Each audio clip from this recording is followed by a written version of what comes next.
You're listening to Comic Reflections, episode 272. I'm your host, Nicholas Prom. And I'm Spencer Valadez.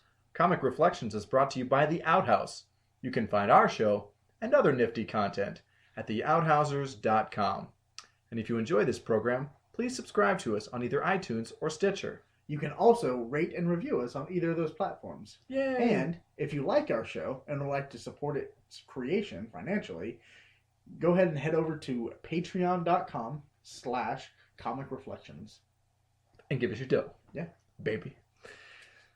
Also, just a friendly reminder to everyone, during the month of October, you can enter our drawing to win some free signed comic books. We detailed, I think about 2 episodes ago, the contents of that, the prize package. So it's about 8 comic books, and all but one of them are signed by comic book creator types. Right. You should enjoy them. Yeah. And they're fun comics, so all you have to do to enter the contest is subscribe to the show, write us an iTunes review, or Stitcher if they even do that. Send us a screen cap of the review if you're doing it on Stitcher Radio, or if you live outside of the United States, because on iTunes we can't see the non-US ones. Right. So if you live inside the continental United States and you do it on iTunes, you don't have to send us a screenshot if you don't want to, but you can if you want to be thorough. Yeah. But do drop us an email to confirm that you've done this. comic.reflections@gmail.com. Mm-hmm. Subject heading October contest, something to that effect. So we'll know what's going on there. Yeah. And so November 1st, I'll be drawing one winner from all of the entrants. And if you've left us an iTunes review during 2016 already, you're also already entered in the drawing. So and entered in all future drawings. Oh, rad. Yeah. Yeah. So that's the entry that keeps on entering. Uh-huh. Yeah. Huh? It doesn't really sound like a thing, but it's definitely a thing. Yeah. Okay. So anyway, we're going to get on to our comic book discussion. Is that what we're doing today? I'm just going to this is a little awkward. Let's just move on. So the first book we're going to talk about today is The Brave and the Bold, number 199, cover dated June of 1983. And according to Mike's Amazing World of Comics, it went on sale on March 17th, 1983. This is also the second to last issue of the series. Of Brave and the Bold? Yeah, issue number 200 would be the last one, and it's a team-up between the Batman of Earth 1 and the Batman of Earth 2. Oh, that's pretty cool. Right, I haven't read that one yet, but I'd like to at some point. Yeah. So anywho, cover art penciled and inked by Jim Aparo. Yeah. That's my favorite Batman artist. And I was sad when I opened the book a little and realized he didn't do the interiors. But he has a great cover with the Spectre. His Spectre face on this cover is a little different than I would normally see it. Uh-huh. But it's really cool. Big figure of the Spectre, Batman, Jim Corrigan, and another character, female, that we'll see shortly as we start talking about this story. Yeah. Cool thing. Spectre has skulls in his eyes. Oh yeah, I didn't even notice that. If you look closely, yeah, skulls in the eyes. I think it's the eyes. Maybe the enlarged pupils or the eyes is kind of what threw me off. I like it. Right. Yeah. But very cool. Yeah. And the story in this issue is called "The Body Napping of Jim Corrigan." Yeah. Written by Mike W. Barr, who of course Bat fans will remember as the writer of Batman and the Outsiders. That series, and also Camelot 3000.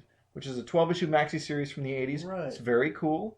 Of course, he's written other things, but these are his 2 biggest claims to fame. The story is penciled by Ross Andru and inked by Rick Hoberg. Now, Ross Andru in the Silver Age, he and his partner Mike Esposito, that's right, they worked together on The Metal Men. Ross Andru worked on Silver Age Wonder Woman. And I believe Andrew and Esposito also worked together on Spider-Man in the 70s at Marvel. At some point. So, yeah. But anywho, let's talk about this story. Yeah. We open with a train ride with, of course, Detective Jim Corrigan, Mm-hmm. who is, The Spectre. well, yes, the Spectre, or the vessel for the Spectre. Right. The host of this Yeah. for the Spectre. Yeah.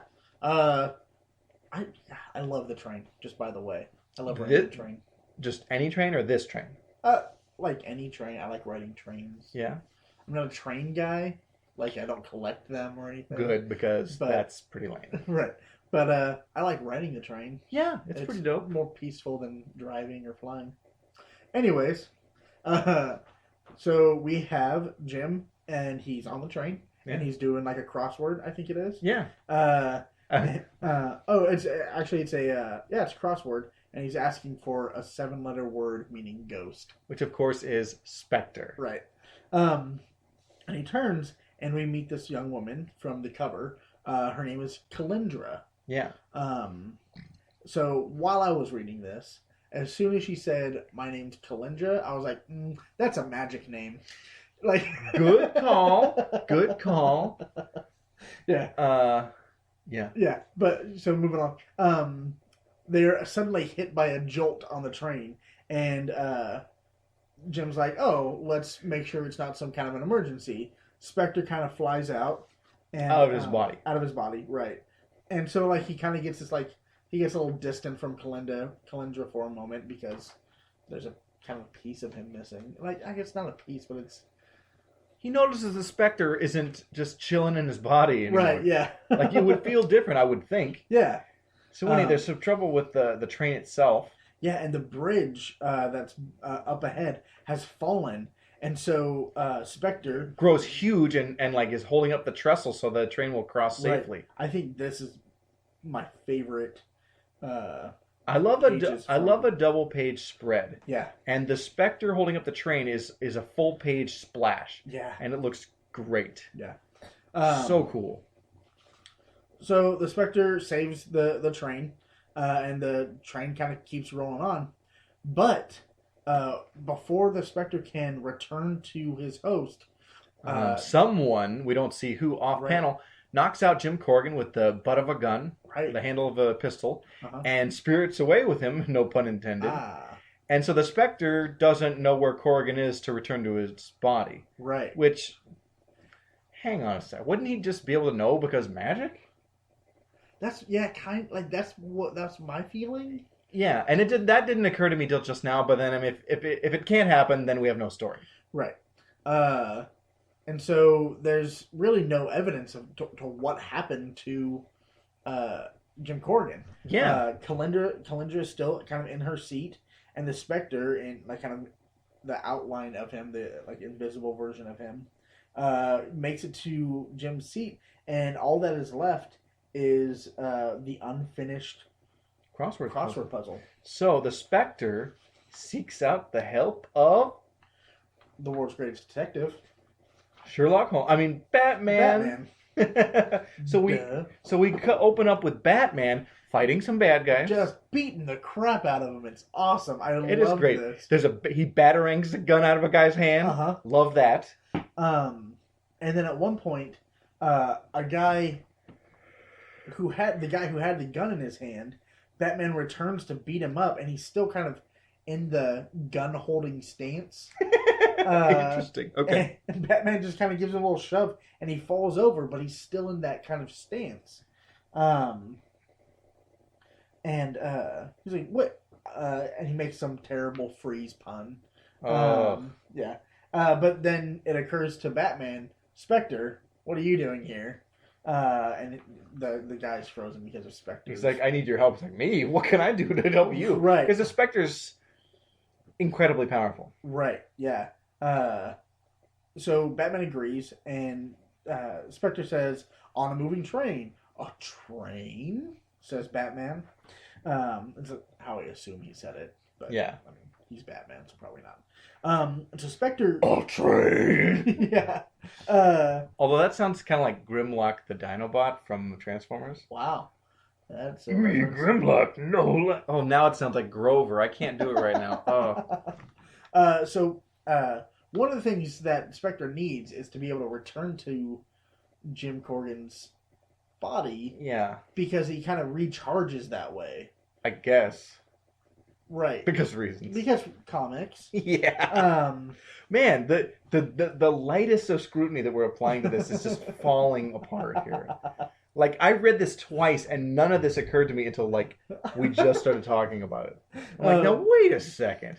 But, so he uses some of his mystical energy to kind of replay the events of what happened on the train. So he kind of recreates the train, recreates all this stuff, and Batman is able to, like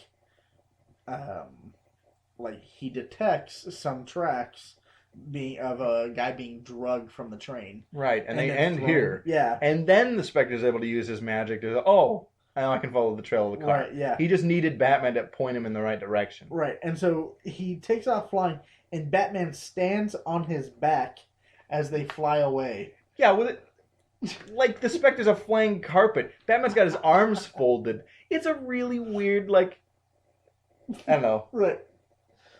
But someone... What a strange manner of conveyance. Yeah. Wait, there is a line that I want to bring up. Bring it here. There's some... Two incidental characters are driving in a car. Harry? Yeah, Alice? I've changed my mind. I'd rather not see Poltergeist again after all. Okay. Remember that, because I want to come back to that. Okay. Yeah.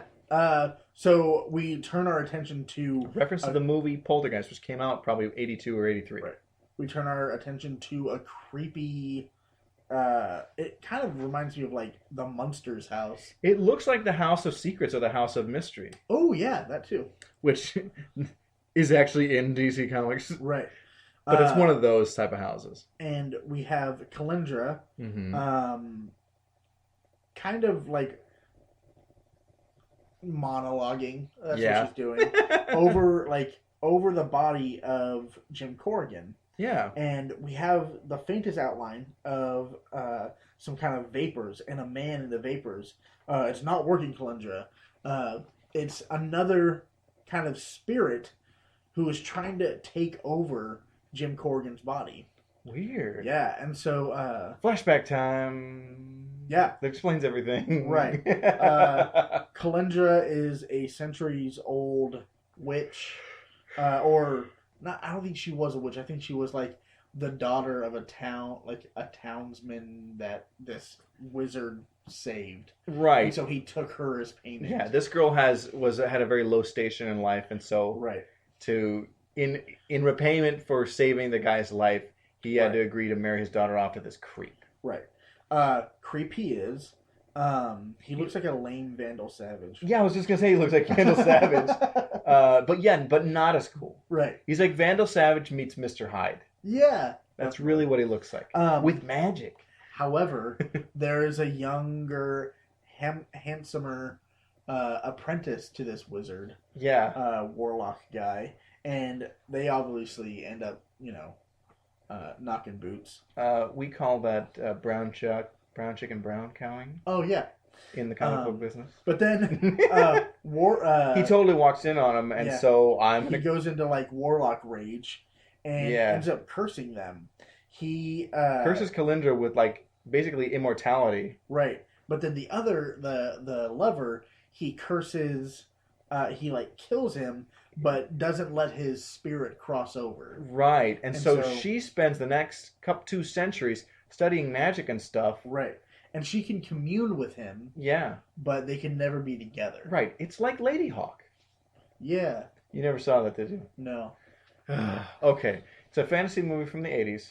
Uh-huh. Rutger Hauer and Michelle Pfeiffer are cursed. I don't remember why. Uh-huh. But... Was there a Vandal Savage-looking warlock involved? Not that I remember. Okay. Okay, they're in love. But someone cursed them because they were a jerk. And by day, he's a wolf, and by night, she's a hawk. And so they can only be together for like one moment during their transformation, like at dawn or something. And the movie's about trying to break that spell. It's early role for Matthew Broderick. It might be the movie that brought us to him. And a cool soundtrack by the Alan Parsons Project. Huh? It's a dope movie. It's the 80s, man. I'll have to check it out. Dude, it's Rutger Hauer. Yeah. He was such a beast in the 80s. He was like the picture of like rugged masculinity. Oh. He was a Roy Batty in Blade Runner. Oh. Yeah, Okay. Rutger Hauer. Come on. Would you like to talk about comics more? Maybe. We should have the Rutger Hauer hour Oh. at some point. No, kidding. Go. So we find out that Kalindra has used some magic mirror to find out that the Spectre and Jim Corrigan are connected, and that he can be a host. And so with the... You can be the host for the host. You can be like Beetlejuice. Yeah. I don't know. I think I put a little of the wrong accent into that voice, but it was okay. Yeah. But my as first soon attempt. as her lover enters the body of Jim Corrigan, the Spectre has grown to an enormous size and rips the roof off of the building. Also, off there the are these house. random robbers. Yeah, random bad guys. And he has a giant fist and he smashes the table and stuff. Right. They're like, oh crap, we didn't sign up to fight the Spectre. Right, but then they open the door, and even more terrifyingly, is Batman is standing there. And he bonks their heads together. Yeah. Jeff and I just talked about this. It's like the most satisfying thing in comics to see two bad guys get their heads bonked together. Yeah. So they're fighting and fighting and fighting, and then the Spectre confronts Jim Corrigan. Yeah. With the spirit inside of him. And they're about to fight, but Batman pinks him in the head with a batarang. With a batarang. Knocks him out. The spirit is jarred loose from Jim Corrigan. Yeah. And then he goes onto the astral plane, turns into a monster, and fights the Spectre there. Yeah. Another 2-page spread with it's a 2-page splash, but then with panels on the bottom. Yeah. Really great layout. This is rad. Yeah. I would almost like to buy another copy of this, photocopy it, and like blow it up. Yeah, it'd be super cool. Yeah. This monster is awesome. Throws a giant boulder against the Spectre. So, for our listeners who've been with us for a while, we've done a lot of like Gil Kane monsters. It looked like a Gil Kane monster, doesn't it? Well, and a lot of Gil Kane monsters have like the same kind of look. Yeah. This one looks like a rad version of a Gil Kane monster. It definitely has some of those attributes. Yeah. It's bigger and bulkier. Especially the brow around the eyes. Yeah. That's the Gil Kane signature. Yeah. But I definitely like this one a little better than a lot of other Gil Kane. Not other Gil Kane. Some of them. Yeah. I gotcha. It's a good monster. You like it. Yeah. They're fighting, and then Spectre just lays him to waste because he's been doing this a lot longer than Handsome Man. And so presumably the floating around Apprentice Ghost wasn't doing really much, or couldn't do much the last couple of centuries. Right. He must have done something to figure out how to become a monster and fight on the astral plane. Right, yeah. But at one point, Spectre is losing some of his energy. Yeah. And so he flies through Batman to gain some of the ethereal energy or whatever ethereal energy that he needs, and then just dominates the monster. He then can take a physical form again. Yeah, he can. And he puts the spirit in a box and basically ends his life, or ends his spirit life. Right. And then he can cross over. Right. And then disenchants the Kalindra, who had been made immortal. Who then ages rapidly. Right. And dies of old age. And then there's a happy moment with Batman, Spectre, and Jim Corrigan. Hope Spec explains what's going on here. And then in the stars you see Kalindra and the dude. Making out in the stars. I don't even remember his name. It doesn't matter. Right. I thought it was like Stefan or something. Probably. Yeah. It don't make no matter. Yeah. So overall, what do you think of that issue? A lot of fun. Yeah. I've not read many. I've maybe read one or two other Brave and the Bold issues. Right. But they've always just been a lot of fun. Yeah, and then they're meant to be. And these team-up books are like, they're supposed to be, you don't need to know a lot to join, to get in. Right. And it's like, gets you a familiar character, Batman. Mm-hmm. And then somebody else from the DCU. It's a great hook into DC Comics. And when Marvel and DC both did team-up books, those are always loads of fun. Yeah, Definitely. What Earth do you... This is pre-crisis. What Earth do you think this story took place on? I didn't even think about that. Maybe Earth 2? I would think that because the Spectre, right? Right. But everything else about this story points to it having to be on Earth 1. Oh, yeah? And I'll tell you why. Even though the Spectre tends to be an Earth 2 character, um, this is the new look Batman with the yellow circle and the Bat logo in it. Right. That was the Batman of Earth 2 never had that. Oh, okay. It's just the black bat on the gray shirt. Uh-huh. So that right there says, okay, this is Earth 1. Uh-huh. And it also cannot be Earth 2 because by the time the movie The Poltergeist came out, 1982, in continuity, Batman of Earth 2 had been dead. He was killed. He grew to late middle age, something like that, and was killed by a common criminal. Oh. Like he was semi-retired and then was killed. Wow. So that all points to this being on Earth 1. Right. However, there is a long-standing tradition of the Brave and the Bold. It's unofficial, but people will refer to it. Many stories, especially the Batman team-ups, were written by Bob Haney. Mm-hmm. And Bob Haney just threw continuity to the wind. He just wrote stories. Right. Okay? And so a lot of people would refer to Brave and the Bold stories as taking place on Earth B or Earth H for Haney. Right, yeah. And so that's where I feel this story takes place, or this lies. Right. Non-canonical or over on Earth H or B, however you want to designate that. Because there's no mention of the Spectre coming from Earth 2 to Earth 1 to do this case. Yeah. He's just there with Batman. Right.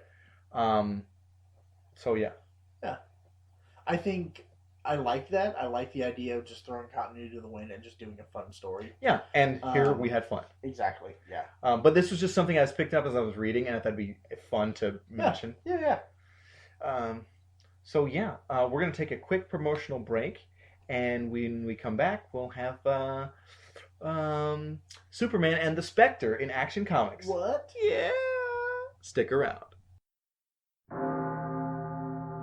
It's midnight, the podcasting hour. Hello, listeners. It's your friend, PJ Frightful. That's PJ as in podcast jockey. And I'm dropping dreadful new episodes every 2 weeks. When the clock strikes midnight, the podcasting hour shines a candle on the dark corners of DC Comics.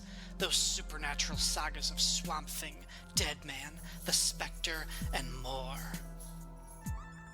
The Podcasting Hour. It's a rotating anthology series boasting the terrifying talents of Ryan Daly, Rob Kelly, Paul Hicks, Ben Avery, Doug Zawisza, and other unfortunate souls. Prepare for the unexpected, open a doorway to nightmare, and enter the houses of mystery and secrets. The moon is full, and the dark spirits are rising. For it's midnight, the podcasting hour.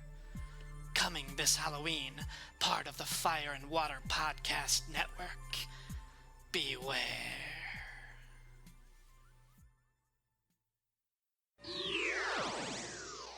Kalabak, Tazad, it is I, Darkseid. I command you to listen to the Who's Who podcast. Uncover the powers and weaknesses of the Super Friends so that I may destroy them. Aquaman and Superman, Animal Man and Plastic Man, Firestorm and Nuclear Man, Batman and Hawkman, 2D Man and Hour Man. Who are all these people, man? They're all part of the DC Who's Who. Ultra Boy and Booster Gold, Lightning Lass and Hippolyta, Phantom Stranger, Etrick and Arizia and Woozy Winks. Hey. What? What about that one guy? What guy? Mr. Pretzel, Mr. Lipstick, Mr. Mitzelfuzzle? Mr. Mitzi's Pitlick? Yeah, him. He's also part of the DC Who's Who. Who's Who, the definitive podcast of the DC Universe. Available monthly at Aquaman Shrine, Firestorm Fan, and on iTunes and Stitcher as part of the Fire and Water podcast. And we're back. Now, Spencer and I, we're going to talk... we are going to talk about Action Comics number 596, cover dated January of 1988, and according to Mike's Amazing World of Comics, it went on sale October 6th, 1987. Cover art penciled by and inked by John Byrne. Yeah. Excellent cover. Yeah. Batman being held back. Not Batman. Yep, Superman being held back by the Spectre as what we will find out are all these dead people in Smallville from Smallville, yeah. crossing to the other side. To the other side, yeah. Yeah. So this is taking place during the Millennium crossover event. Yeah. 1987. And this is Millennium Week 4. And the short answer, I'm reading Millennium now for the first time. It's an 8-issue limited series. And then like every other DCU book mostly had a tie-in issue over those 2 months. Right. Because Millennium itself was a weekly book. Oh, okay, yeah. Yeah. Oh, But, wow. Yeah. Okay. So that was kind of new. And then I think the following year, DC started Action Comics Weekly. Oh. Well, Action Comics went weekly, and it was a 48-page book with many features. Right.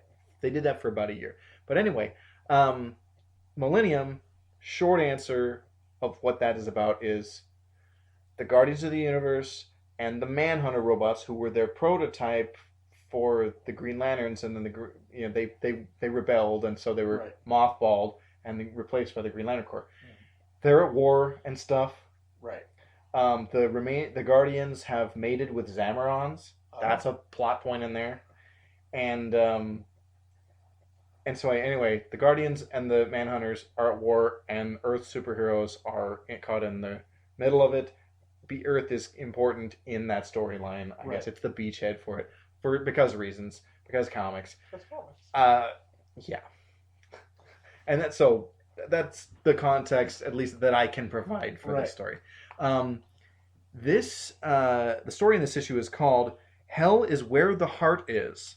It was written by John Byrne, penciled by John Byrne, and inked by Keith Williams. Yeah.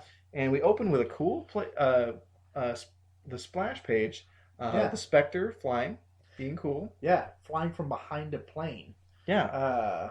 And he's kind of mentioning that he's felt a disturbance of evil, and it's not an evil that he kind of like recognizes. Yeah. And so he's flying over Small County, Kansas. Right. Which holds Smallville, Kansas. Right. So also other context, this is post-crisis. Right. So, it's all one Earth. Right. In contrast, stark contrast to our previous story that we talked about, where it's like, well, where did this even take place? Right. This is all, I guess, new Earth. Mm-hmm.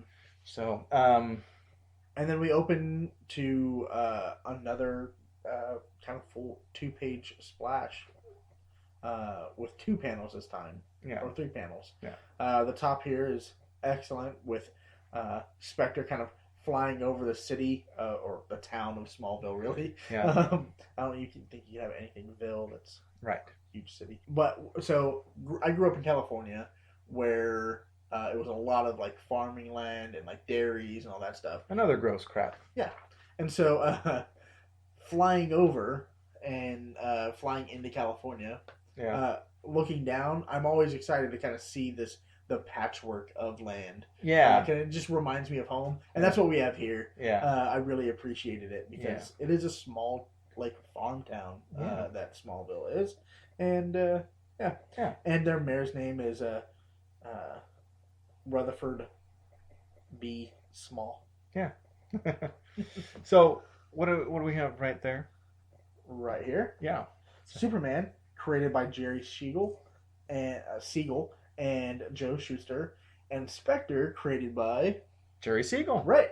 Yeah. So I love a story with Superman and the Spectre together because they're Jerry Siegel's two like incredible creations. That they're both mega powerful characters, and I think it's fun there. People, of course, remember Siegel and Shuster for Superman, but Jerry Siegel, yes, he also created the Spectre and the original Robot Man, not the one in the Doom Patrol. Okay. And Siegel and Shuster together also created Slam Bradley and Dr. Occult.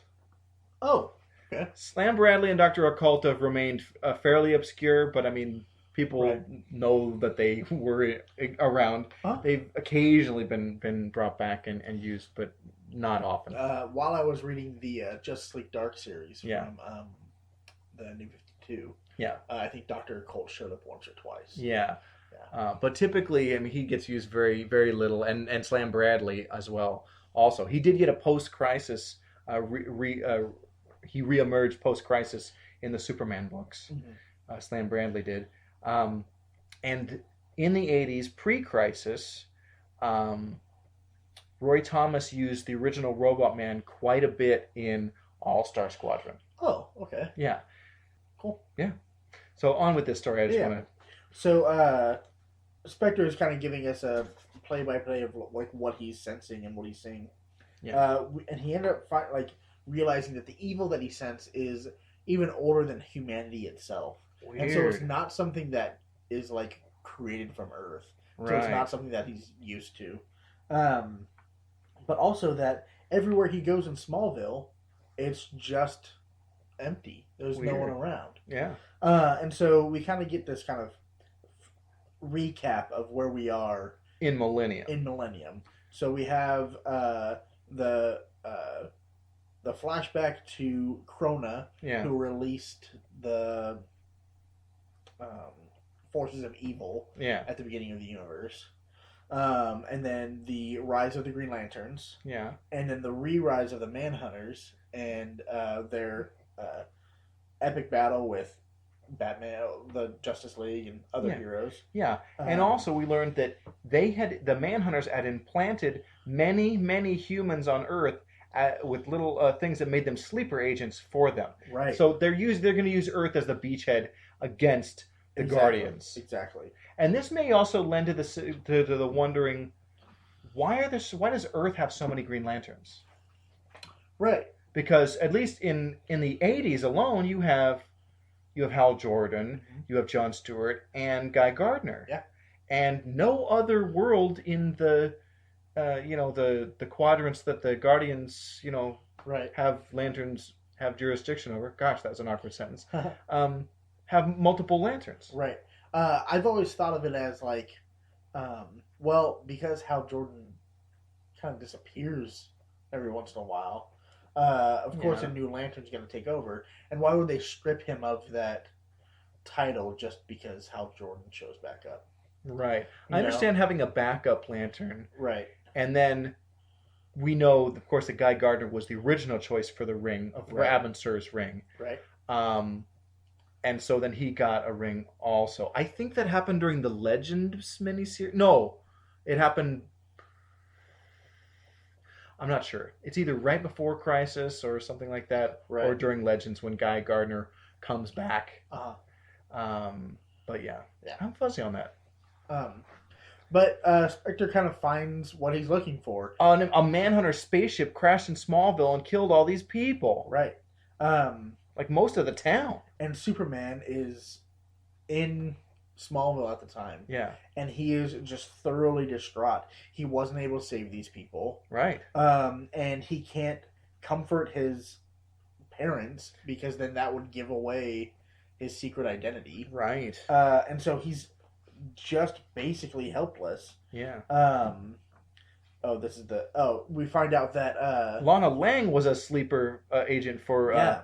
the Manhunters as well. and the way they were able to implant all of these sleeper agents was through the Manhunters were able to replace old Doc Whitney and Yeah. his wife. And so anytime a baby was born, the doctor would take it for a moment into another room and implant it with whatever the Manhunters used. Yeah. And so there would be times people in Smallville would have blackouts, and when they would go and report to the Manhunters. Right. It's super creepy. Yeah. That and part of the reason they the Manhunters came to Earth Yeah. is because Superman came. The engine that his father Jor-El. put on his ship Yeah. attracted the Manhunters, and then when the Manhunters crash landed, they were like, "Oh, we can't use him," but because he learned to love. Weird. too early. And so they Man, got Smallville must be like a bummer of a place. Yeah, then. You know, if you think totally. about it. Yeah. So anyway, the Spectre shows up and talks to Superman. Yeah. And he's like, hey, we can figure this out. We could even save these people, Right. maybe. If you were willing to also give up your life. And he's like, yes, I'll do anything. So yeah. Superman and the Spectre go to this mystical realm, this other Yeah. plane, where the spirits of all the folks who were dead in Smallville are just floating around in kind of an ethereal, non-corporeal version of Smallville, and like ghosts. Right. And they're carrying on their lives like nothing is Yeah, different. they're unaware that they are dead. And so Superman is surprised to see Lana, and they kind of have a conversation. She's like, "Why are you acting weird, Soups?" No, he Or says Clark. Yeah. And he's in a Superman costume, and there's no one's Right. Yeah. batting an eye about that. He also doesn't have his powers in this realm. Right. That was the big thing, is that he was gonna have to be willing to give up his life because he wouldn't have powers in this other realm. Right. So Spectre kind of shows up in this other realm, but he's like, "Hey, you can't talk to me. No one else sees me. Only you do. So don't give away that I'm here." Right." And while they're talking, Doc Whitney shows up. Yeah. Doc Whitney, the Manhunter. Yeah, he's definitely a manhunter. But to everyone else in this area, It just looks like Doc Whitney. Doc Whitney. And he's just beating up Clark Yeah. Kent. because he can. Yeah. And And because the Manhunters are evil. Right. And then in typical bad guy fashion, gives away too much of his. He shows his hand. Right. And Spectre's like, "All right, my turn." And he shows up and And he just, says, "For a moment, you were able to fool me. "Right, This isn't really an astral realm or whatever. right. It's a simulacrum. Simulacrum. Simulacrum. Because Manhunters aren't magic. Right. Yeah. So they have no supernatural abilities. They're old. They are older than humanity, Right. but they're And so Spectre, growing to an enormous size, grabs the Manhunter and he like raises him above his head, throws him down, jumps into his own body, or jumps into the Manhunter's the body. Manhunter's body, and says, "So I can possess you." No. And to everyone around, it looks like Doc Whitney is just being beat up by the Spectre. Right. No, remember they can't see the Spectre. Oh, that's right. Yeah, But and he's because thrashing he's about. inside his body now Yeah. anyway. And so, because the Spectre's like purpose Is to either prevent killers yeah, or to avenge them. Like yeah, yeah, he to punish them. Yeah, to punish killers. He decides that he's gonna possess the Manhunter and force the Manhunter to destroy himself. Yeah, by just ripping him becoming apart, junk. Himself apart. And we have this full page panel or full page splash of the Manhunter literally ripping himself apart. And Right. it's like one of the coolest things I've ever seen. Just pieces of him are flying Yeah. out everywhere. His chest is opened up. It is awesome. Now, I want to mention something. In the early to mid 70s, it ran in Adventure Comics. There was a Spectre series for about 8 issues, written by Michael Fleischer and drawn by Jim Aparo. Okay. And in those stories, the Spectre dispatched criminals in really gruesome fashions. He'd turn a murderer into a glass statue and then shatter them. Oh. He turned a guy into wood and then put him through a log slicing machine. Jeez. Yeah, I think I have this in trade. maybe you do. I think I do. Yeah. I'll have to normally bust that out and read through it because Yeah. that sounds awesome. It is awesome. And so, yeah, that's a thing. Yeah. So in destroying the Manhunter, everyone is kind of released from the simulation. Because they weren't really dead. Right. And it's weird because what was what did the Manhunters have to gain from them being dead other than to dishearten Superman? Right. Which I guess maybe that was it. Right. But at the same time, Superman was raised by human parents. Yeah.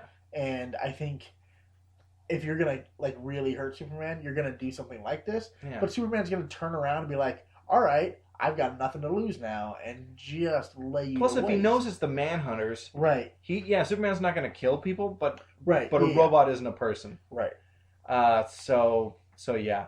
But this is just one corner of this large Millennium story, Right, yeah. and I think that I could see that being part of the Manhunter's plan to get Superman out of the way, even if it's just to make him really sad. Yeah. I don't know. So everyone kind of wakes up, and no one really recalls anything. Yeah. And so everyone. It happened to be Halloween. We didn't mention that. Right. It was Halloween. So kids go trick or treating, and they're gonna soap the Lang house, the windows at the Lang place. Yeah, but The Spectre pops up around the corner and scares the kids off just by being one of there. them dressed as Batman and Darth Vader. And one is a witch, and it's a Ben Cooper Batman costume. Ah. Have you ever seen those?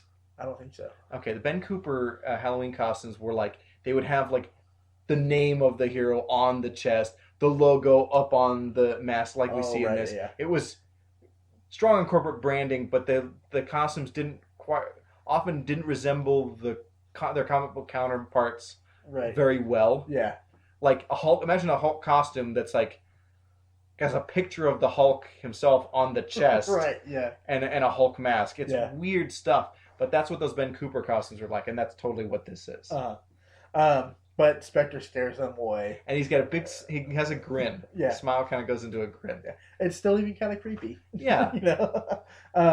But Spectre rejoins everyone in the house. Yeah. And they just basically Who's in the house? Martha Kent and Lana Lang. And Martha Kent remembers the Spectre. It's a Spectre. I remember him from when I was a girl. Right, yeah. And I don't even think he responds to that. He just gets to the point. Yeah. It was the Manhunters. The Manhunters did it. Yeah. Now this one's destroyed. Yeah. So you're fine. Why can't anyone? Is your secret identity okay, Superman? From Lana. Yeah. For Clark. And he's like, it's fine. None of them remember anything, and you only remember because you knew my secret identity before this event. Right. And so the Superman and the Spectre take off together, and I guess that this immediately goes into Millennium issue 5. Right. I sense great trials ahead. Yes. From the Spectre to Yeah. Superman. I wish I had time to finish reading that series. Yeah. Before we did this, but I just didn't. So. Yeah. So anyway, what do you think overall? That issue pretty fun. Again, fun. I Have you read much? You haven't read much John Byrne, have you? No. Pretty great though. I like his Right, Superman. yeah. I like his Spectre. Yeah. I think I told you this that Spectre is. I got my first taste for him when Hal Jordan became Spectre. Yeah, and I was like, oh, really? Yeah, I really dug it because he was super intense. Right. But I mean, most Spectre fans will just kind of be like, yeah, that's not what we want at all. But I realized that was part of Hal Jordan's road back. Yeah. Because as Parallax, he turned back to good and redeemed himself, sort of sacrificed himself to save the world in the final night. Right. And then became the Spectre for a while, and that was how he was able to come back to life eventually. Right. Yeah. But a lot of people were like, Hal Jordan is the Spectre? No. And I'm kind of one of them, but I at least it wasn't a long time, But because of that, I had gone back and read a couple different issues of Spectre stuff. It didn't matter to me that it was a different character at that point. It was just the same sense of the character. Yeah, if that makes sense. I got you. And so these just kind of rehashed that, and I have a couple Spectre trades and other Spectre issues that I'm gonna dive back into. Yay! Yeah. So yeah, I enjoyed it. I love team up books. I love guest appearances. That's loads of fun. Yeah, especially if it's on the lighter side, because So you're more brave and the bold than this Millennium event. Yeah. And I mean, the only downside to this is that it's part of an event. Yeah, but it kind of works. I mean, having not read that event, was this a perfectly serviceable story for you? Absolutely. And I think this is the kind of event tie-in that is the best of them. Yeah. Where it's totally. I didn't have to read this to know what's going on in Millennium, and vice versa. Right. And if you're gonna do those crossovers, this is the best way to do it. Yeah. So, if that's it, I think we'll just wrap up. Yeah, that's all I got. Comic Reflections is recorded in Portland, Oregon, and produced by Sean Roof. What a jerk. Nah. Until next time, we'll see you in the funny pages.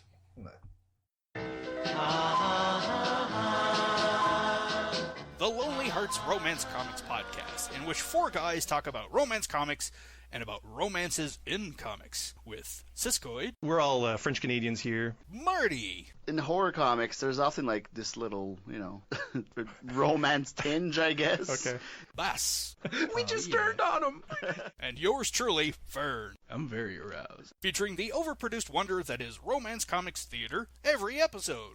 Dan, I knew it couldn't last from the first day you eyeballed me when I reported to work. It wouldn't matter if I washed in laundry soap and came to work in a burlap sack. I'd turn you on. And you have the same effect on me. I do? The Lonely Hearts Romance Comics Podcast, available at lonelyheartspodcast.wordpress.com and on iTunes. We've had a comic book romance. Stop and listen! Stop and listen to me! Listen! Listen! Listen to me! They're not human! Everyone! They're here already! You're next! November 4th, 1988.